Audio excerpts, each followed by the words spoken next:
You know the monkey that likes to kill her family? It's back. What?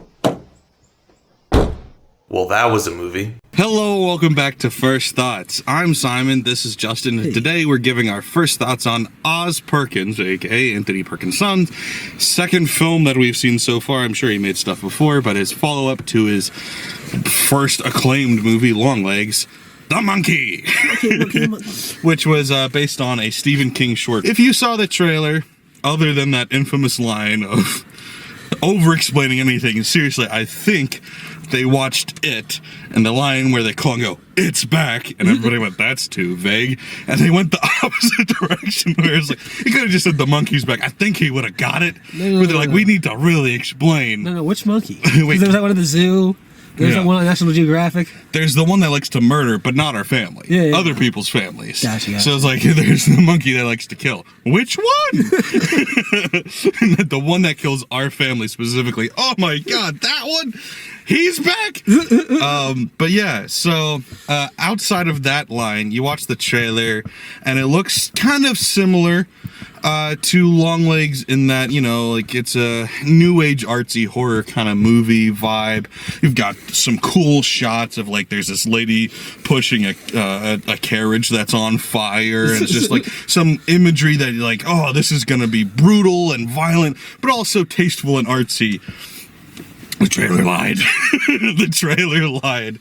This movie is about as camp as you can go. It really leans into the Stephen King isms, but still takes all of it like, I don't think it doesn't take it seriously, but it plays it completely straight-faced with how ridiculous it is. And dude, remember every week so far, granted last week we didn't do this, but every week so far we go like, how have we gotten a good movie every week? And I thought this week was the week that ended. It didn't end, baby! Good movies every week! Let's go! 2025. Best film year ever. Come on, how could you think the monkey wasn't going to be movie? The monkey! Oh, God. And Oz Perkins himself was in the movie. He pops up and I go, that looks a lot like the director. And then I pulled out my phone, I'm like, it is the director. But yeah, what did you think of it? I thought it was pretty hilarious. Yeah. I enjoyed it quite a bit. Yeah, it was fun. Funny, gory. Yeah, ridiculous. Over the top as hell. Yeah. But it plays it straight faced as opposed to something like Heart Eyes, which we saw earlier, where it's like it's a comedy horror that at no point is taking itself seriously. The whole time it's winking at the audience like, isn't this goofy? This movie, as goofy as it gets, there's a couple of moments, like there's a part where a joke keeps happening and the sentimental score stops and then starts again. That's like as jokey as it gets. Everything else is as ridiculous as it is. It's still pretending it's serious, even though it's not. And so it's a very different style of comedy horror than something like Hard Eyes, but it's equally good, or if not better. I enjoyed it a lot. I liked it a lot more than Longlegs. I was shocked by this style of movie, though, after having seen Longlegs. I haven't seen anything else he's done, but Longlegs, if you take out Nicolas Cage, which is a big ask, that movie is a very self-serious, artsy horror movie. And then you've got Nicolas Cage, who half the time is good, but the other half the time is doing, "Mommy, Daddy, feel me."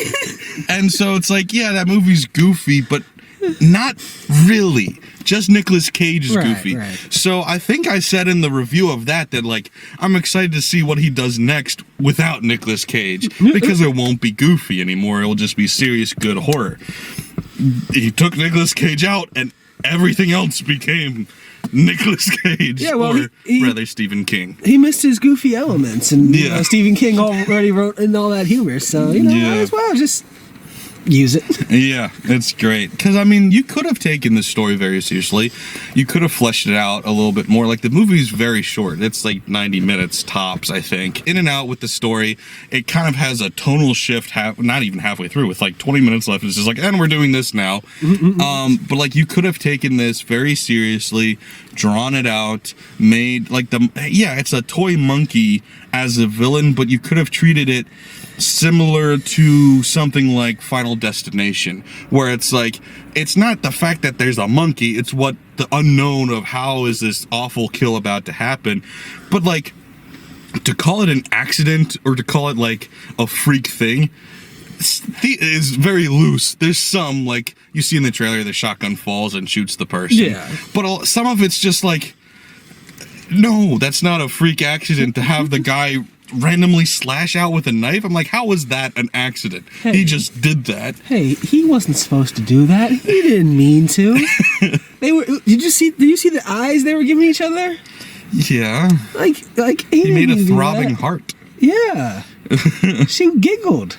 Yeah, He was in. Yeah, the And he kills. slashed her throat. The kills really didn't make a whole lot of sense, even from that perspective. Some of them did, but they were phenomenal all around. yes, because they paid no heed to physics, logic, anything. Listen, you know, like, people's bodies just exploded. We have a killing toy monkey. We cannot be constrained by reality. Okay, that pool one was truly epic. Yeah, there was a lot of things that you're like, no, no, that's not how it works. But that's hilarious. Also, I've read so the book called for, you know, a more stereotypical monkey with like the symbols. Yeah, but apparently Disney Pixar copyrighted that shit for Toy Story. How do you even copyright that? So that's the thing. I have no idea because, like, sure, you create a character that has that sort of style. It's existed forever. You own the character. Yeah. But like, yeah, that's been around for so long in media. It's gotta be, well I couldn't past understand copyright how you date. could get that. Yeah, I don't get that either. But I mean, the drumstick was fun. The drum thing. Honestly, I was okay with it. There was one point where he like rapidly drums. Yeah. That might be a little harder to hear on Yeah, it cymbals. wouldn't be just fun. Yeah. But like, other than that, there's really no big difference between cymbals versus drums. Yeah. I'm really curious to read the short story because it is a short story, so they probably changed a decent amount. But then again, I also felt like, oh, we're missing a lot. Like, they spent a decent amount on the childhood element, but I still felt like we skimmed past it.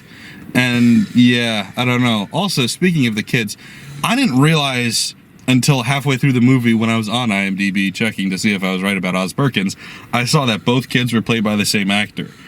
So, props to him and the hair and makeup because I couldn't tell, but I will also complain. It is a plot point that one twin is significantly larger than the other one, and to have the same actor play both versions of kids and adults makes them not significantly different in size. Oh. So See, I didn't know that. So. Yeah, well, they say it. They say it several times. When they're a kid, he says, yeah, he ate most of the placenta, and so he was larger. Yeah. They say that, then he says it later, and then when they're adults, he says, well, you're smaller, and then hangs up. I did catch them saying that. He's the same exact size. Yeah, and I guess I did catch them saying that, but I kept ignoring it because they're the same size. The same fucking size. Yeah. But like, you know, I also I also didn't catch that they were the same kid at the beginning. No. I thought the hair was incredibly similar. I thought they looked very similar, but I was like, oh, these voices kind of different, he's if it's the same kid, he's doing really well. It was only later on where if I had closed my eyes, I was clear that the main character was clearly the same as his brother. Yeah, I completely missed it, so props to them. But yeah, part of me wishes it was the more serious, like, 2-hour version. Like, treat it as seriously as, like, the latest It remake. Like, that could have been in the same category. Or even artsier. Could have been really good if you did that, but at the same time, I'm like, but why bother? Because this was so much fun. I'm not mad at what we got. Could it have been that thing I thought we were getting from the trailer? Sure. But it wasn't, and that's fine. You know what isn't fine, though, is that amazing line in the trailer was not in the movie. They got close a couple times, but they never say, the monkey that kills our family is back. They never say that. The teases. Awful. I'm suing. I need my 5 money points. back. Yeah. Yeah, I'm giving this movie a -2. Playing with my heart. False advertisement. And it's interesting because, like, we'll have to talk about the rules of the monkey later, because more in spoilers. Yeah, the deaths too. I want to go over the deaths. They got they changed up those rules pretty quickly there. Did they? I think so. We'll have to talk about it. Yeah, because I don't know that they did, but I'm curious. Anyway, I also really enjoyed like the dialogue, because there were so many little either humorous moments kind of in the background or references to things that you didn't think were going to matter, and then they did. That was fun. There's also just some really bizarre humor where it's like the town's reaction to the deaths. I won't get into it yet, but it's phenomenal. Like, so good. Also, certain characters, like there's this one character who he's written like he's supposed to be an angsty teen, but he's clearly older than that. Looks like he's wearing a wig. Like, I'm like, what is happening? This is so ridiculous. I love it. The priest at the funeral. Love the priest. What a weird, like, I know Stephen King always makes fun of religious people in every media he writes, but this was a different kind, where I feel like Osgood Perkins was more heavily involved in that character, but still left in the Stephen Kingism. Listen. The town needs a priest. Yeah. All right? That guy was available. He certainly was. It is what it is.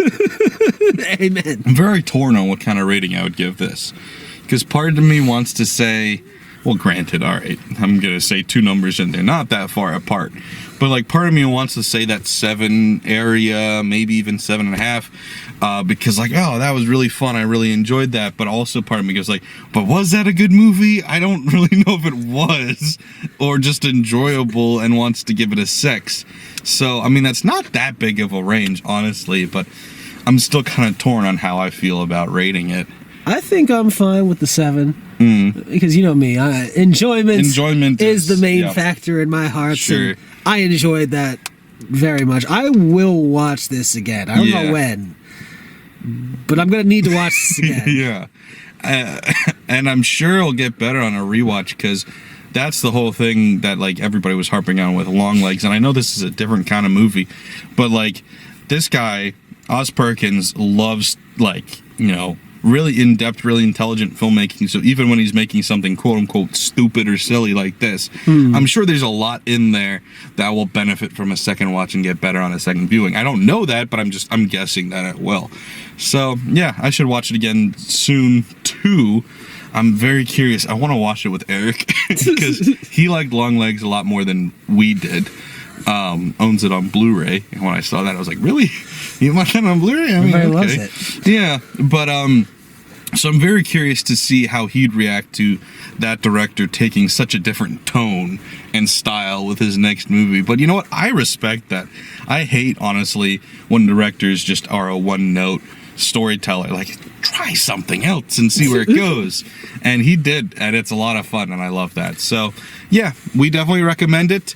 Whether it's a good time or a great time or anywhere in between, it was fun. So thanks for watching all of that. We're going to get into spoilers though, so if you don't want anything spoiled, you should click away, go watch it. We do recommend it. Definitely. But then come back and we can talk more about it then. Thanks guys. Bye. So, spoilers. At what point did it break its rules? So, okay, the way I understood it to the beginning, and in that little quote they give, is that the monkey is killing their family members. Yeah, but I think they do also say, well, one, they don't explicitly say that line in the movie. Right, but they make it very much seem like it's just killing their family members. And I know that's just what's around at first. I think it's just proximity. Yeah. And so he, you know, gets to the point where he's just every day by himself, alone in his, I forget what they called it, not his mansion, his like, layer or whatever they call it. I forget the word they use. Just by himself, twisting the key. It has to go somewhere. So I don't think it broke the rule. Because the main rule is that you can't kill the person who turns the key doesn't die. That's the main rule. No, I get that. I'm just trying to remember how they worded it in the movie, because they made it seem like they all believed it was killing their family at first, because every victim for the beginning was their family, and they were the very first victim is the babysitter. Yeah. So. And then everybody after that's the family. Yeah. And they just seemed like make it seem like it's going to be their family the whole time, or they seem like they believe it's going to be the family. Yeah, I think it's just the proximity thing. And then it's just killing the entire town. Yeah. Planes falling out of the sky. I love the reference early on. He's like, I want to go skydiving. They do weddings. And then one of the last people you see die is a group from a wedding falling down out of the sky. I was like, that's so good. I love that. And then they're talking about a pale rider bringing death. And then this whole movie's so unserious and so camp. And then there's just a very like somber moment of this pale rider just like, what's up? And then keeps going. I was like, that's so good. I love that so much. Oh, God. And then the fucking cheerleaders, they're bringing the body out! Yeah! The cheerleaders are the fuck crazy. is going on in Maine? The whole town's getting crushed by then. It's just, no. They got the body. They're cheering on the bus at the end as they're driving through the apocalypse. And they all get decapitated by the 18-wheeler. Oh my God. Forget his name, but Severance was in this movie. What's his name? All I can figure is he's like a fan of long legs, and so he has to be in whatever the next movie was, even if it was a small role. So they gave him a small role. Same thing with Elijah Wood, honestly. Where is this fucker? Adam Scott. Adam Scott plays their dad at the very beginning. That death, that's more what I was expecting, you know, or like the shotgun falling or whatever. But like, you know, being trampled by horses, I'm like, is that, I guess it's an accident. Having a hibachi chef slice your neck open randomly, not, I mean, technically an accident, but it didn't seem like it wasn't intentional. He just went, ha! I'm like, why did you do that? He didn't mean that. He was giving her the flirty eyes the whole time. I know he didn't mean it, but I just don't understand why he did it. He extended his arm too hard. Why? You know, he's supposed to just go like this, and he went all the way, lunged with it. Yeah. I think my favorite, though, was the, you know, running headfirst into the sign. Because not only already she has her head on fire. No, before that was the fish hooks. Yeah. Fish hooks in her head. After she crashes through the stairs. Yeah, crashes through the stairs, fish hooks to the head, then lights her head on fire, and then steps into a vase, and then runs headfirst into a wooden post that goes straight through her head. Yeah, everybody else had it pretty easy. Immediate, like one step. Yeah. One step, you get blown up by an electrified pool somehow. That was incredible. just the classic drop something with electricity into a body of water, and it's going to electrocute who's ever in there or whoever gets in there next. Yeah. And no, she just... And you see it in the trailer, she's getting ready to dive in, and goes, no, and it cuts away in the trailer because she blew up into so many pieces. Nothing of her was intact besides, what was that, one arm or leg? Yeah, a leg smacked him in the face. Yeah, a leg that just perfectly hit him. She looked like the guy did after he got trampled by the 50 horses. Yeah, she was a little less soupy, but close. Just completely exploded into just chunks. Same thing with the realtor and the shotgun. You know, like, sure, you'd blow your head off or whatever, but her entire body disintegrated. And then the cop's just like, yeah, makes sense. You didn't know there was a gun in the house? It was so good. I love the whole realtor character was hilarious, too, by the way. No. She's like, so no cart then? Like, don't worry your pretty little head about it.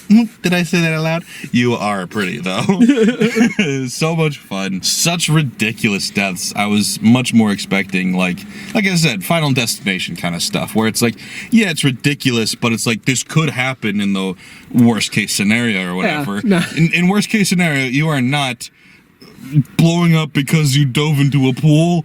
That's not happening. But listen, what is very realistic, of course, all right? You could be in a car playing with a gun, shoot through a windshield, out hitting a hornet's nest, a very large hornet's nest. Yeah. That angers the hornets, so they all swarm, the millions of them, because that wasn't thousands and tens of thousands. No. That was hundreds of thousands and millions of them. Yes. As they invade your body and then eat their way out of you. Yeah. I think either whoever wrote that, whether that was Stephen King or whether that was Oz Perkins, clearly is a fan of Jackie Chan's The Tuxedo. Have you ever seen that? I don't actually think I do. How makes me sad. The final, well, spoilers, the final guy dies in that is like, so they've got this whole thing where they're killing people through like dehydration, I think, is the thing, but it's because they're using these types of mosquitoes to do it. And how they kill the bad guy is the queen mosquito, which I don't even, do mosquitoes have queens? I would assume so, but they do. Maybe, I don't know. They trap the queen mosquito in this cup, and then he accidentally swallows it, and then all the mosquitoes all fly in through his mouth and kill him.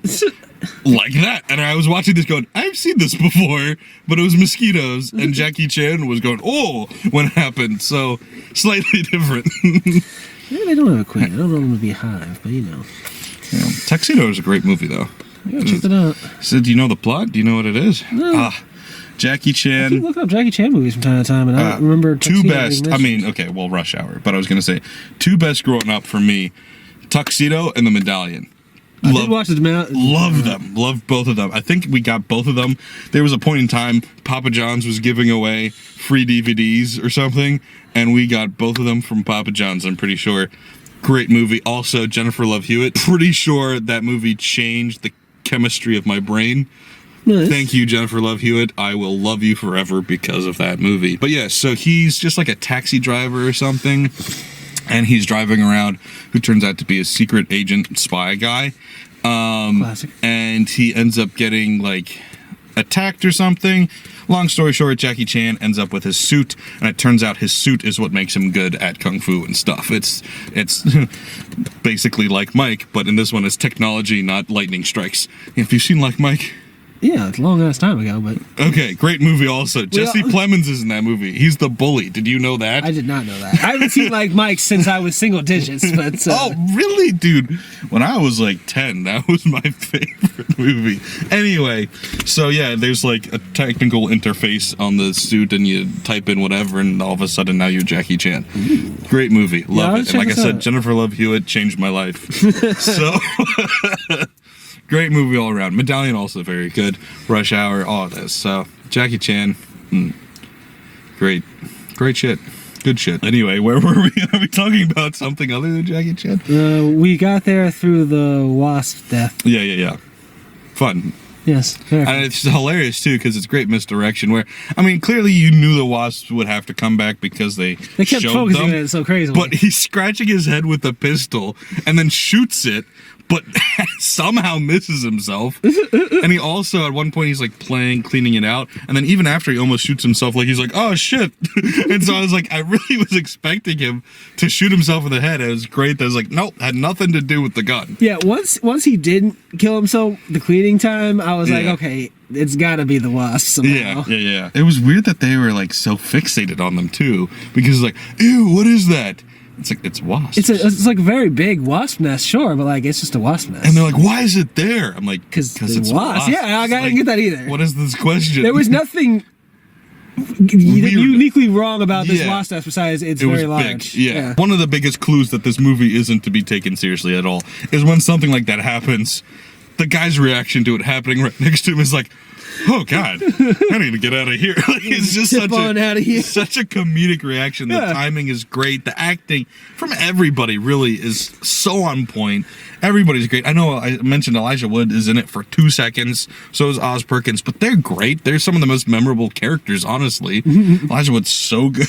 It's 2 seconds. Yeah, I don't have like a whole lot of legit complaints. The only, I think, legit complaint you can have about it is this isn't what they advertised it as being, to me at least.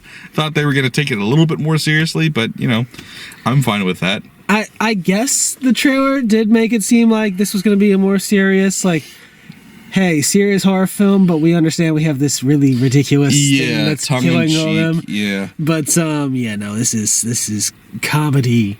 Gold. With some horror. Yeah, because they like kind of touch on things that they could take seriously, like relationship dynamics. There's also like a thing where there's almost commentary about like, you know, the key and the one who holds the key, because the insane brother is like, the one who holds the key cannot die. It's no different than what's been happening throughout all of time. You know, men of all ages have been doing this. And I was like, okay, is this some sort of commentary on like people in power and stuff? But they don't linger on it long enough for it to actually become commentary. It's just like one line and then they move on. So it's like there could have been serious elements here. You know, there's also sort of commentary about death and how it's like that's life, and Yeah, like that is pretty blunt. It's just the mom conversation right after they she lost was someone. great. She said so many great things because she said that. She also said everything's an accident or nothing's an accident. I don't know, but either way, it's okay. And I'm like, I love that philosophy. But it really doesn't expound on that kind of stuff. Because, like, when he's talking to his son and he goes, was I an accident? And he goes, yes, everything's an accident. I really thought he was then going to bring that back and be like, because he says, because everything is, but then he's like, I thought he would say, like, and nothing is. And, like, I thought he was going to tie that in, and he doesn't. Hey, he said it, nothing, and it doesn't matter. Yeah, and I was like, oh, okay. That's his version. Sure, right. Not as impactful, but that's his version. It was also funny, too, where, the whole reason the one brother wants to kill the other brother is because he killed his mom. And he's like, you killed my mom. Like, my mom died. And his answer, he had, like, 4 lines, and it wasn't until the 4th line that he finally said, my mom died too. And I was like waiting for, like, that would be the first thing out of my mouth. It's like, yeah, my mom died too because we had the same mom. But he waited. He built up to that. And then he's like, oh, yeah, I forgot about that. Yeah, we do have the same mom. Kind of identical. Yeah, twins. Well, though, I am much larger than you, even though we can't tell that at all. No. I'll eat the rest of the placenta. Yeah. Also, the bullies were fucking hilarious. For just the like all-girl 2 boys. seconds. Just like, your mom wears the pants in the house now, so looks like you can't wear pants. Yeah. I love how they have that logic. Yeah. But they're all still friends with the brother who gets to wear pants. And then it's just bullying him by throwing bananas at him because of the monkey. That was funny. That's something that, like, I wish got developed more because it's just kind of like a bunch of, like, cutaway moments. I'm like, I would like to see that fleshed out, but once again, it's just too short of a movie to do that. Well, yeah, I also wanted to see what other funny ways his brother could bully him. Yeah. I was curious because every 25 years, the monkey comes back. Seemingly. I mean, I guess there was a break there. No discernible reason why exactly. Because they say, turn the key. But then did anybody turn the key before the babysitter died? I guess maybe they turned it and then left it there and then it followed them. Because it's like, if the monkey can only kill somebody if you turn the key, I felt like somebody definitely did die. And the shop owner, did anybody turn the key then? I'm trying to remember if he, like, tested it, because I know they put it... He said it's broken. Yeah, he said it looked like it was broken. You don't want that to drop. And then I think it dropped after that. Yeah. And it just killed him. So it would have to have already been wound, and that's why I was like, but, like, the father it didn't seem like you to actually do it. had to wind it, but then they threw that rule in at some point. Yeah. Because I was confused, like, why did it wait 25 years? It makes sense if it can't do anything unless you twist the key, why it would take 25 years. Because it could teleport around, but if everybody's ignoring it, it doesn't matter. But yeah, so my question is, how often is the year of the monkey? Every 12 years. You missed a cycle. I was going to say, there's 12 So symbols, it right? should have been 12 years. I feel like that would have made a lot more sense. You could have had them be like 12 years old when this happened and then come back as 24-year-olds or something. You know, they want the kid to be old, that, like, teenage age. I feel like the kid was pointless for the story, though. I don't necessarily agree with him being pointless, but, like, he didn't add a hell of a lot. Then make it be 24 years later, and they just missed when the monkey came back in between. There was a cycle that they weren't, or maybe the one brother was involved in, but the main character brother wasn't. You just change it by 1 year, and it makes a lot more sense now because it's the year of the monkey. Because they made that seem like it was a big deal, but then it wasn't. That was just part of seeing the monkey everywhere. Just same thing with the stripper having a monkey head. Hey man, he was obsessed. Yeah. The monkey changed his life. Yeah. That monkey murder was meant for him, not his mom. I'm still confused why this monkey at no point started singing pop music. A missed opportunity. Very true. Should have been singing and dancing. And then jumping into the crowd. And turning murdering the microphone himself. into a spear. Yeah. Oz, Steven, get your shit together. Monkeys are meant for dancing and murdering. Oh, you know what was like a surprisingly like hit ya moment? Was when they're at the funeral for their mom and the one brother gets up like, all right, Mom, yeah. like wake up. This is really funny, but like wake up now. I was like, oh my God, I wasn't ready to like cry about this. I was just like, I wasn't getting that emotional, but I was No. like, dang, man. But it was like, damn. I thought you were a little older than this. Yeah. This is what I expect like a 5-year-old in a movie to do. Yeah. It's like, why won't mommy wake up? Yeah. Well, it's played more adult than that. Yeah, but yeah. Yeah, still. I'm like, oh, This man. is kind of like a denial thing, which I was like, The it's more. bully kid has a I felt heart. like how the kids acted is more how kids would think than actually behave. But it kind of like all the characters kind of like are over exaggerations of like inner Yeah. thoughts and stuff. So Listen, we gotta establish how much he cared about his mom. After yeah, I had no watching idea. her frankly. melt in front of him. Yeah. Yeah, that Once aneurysm again- was crazy. Yeah. Once again, aneurysm is an accident. How is that an accident? That's what I'm saying. Like, what did the monkey have to do with that? I What? thought when you see blood like spraying down, I thought it was like the chandelier had fallen on her head or something. Honestly, I thought she stabbed herself or yeah, something. Like, something happened. I know it was supposed to be an accident, but just because she was doing it with Yeah. a knife beforehand, and just like, yeah, no, an aneurysm. I'm like, that's not a fucking accident. That's what I'm saying. The logic in this movie. hey, hey, it was a 1 in 44 million chance. Okay, that means it has to happen to somebody. Hey, That's what they said. But it's not an accident. It's just statistics. I don't know. Is it an accident? Like, not to me. But anyway, sorry, got sidetracked there. We were trying to say goodbye. Bye. Thanks for watching.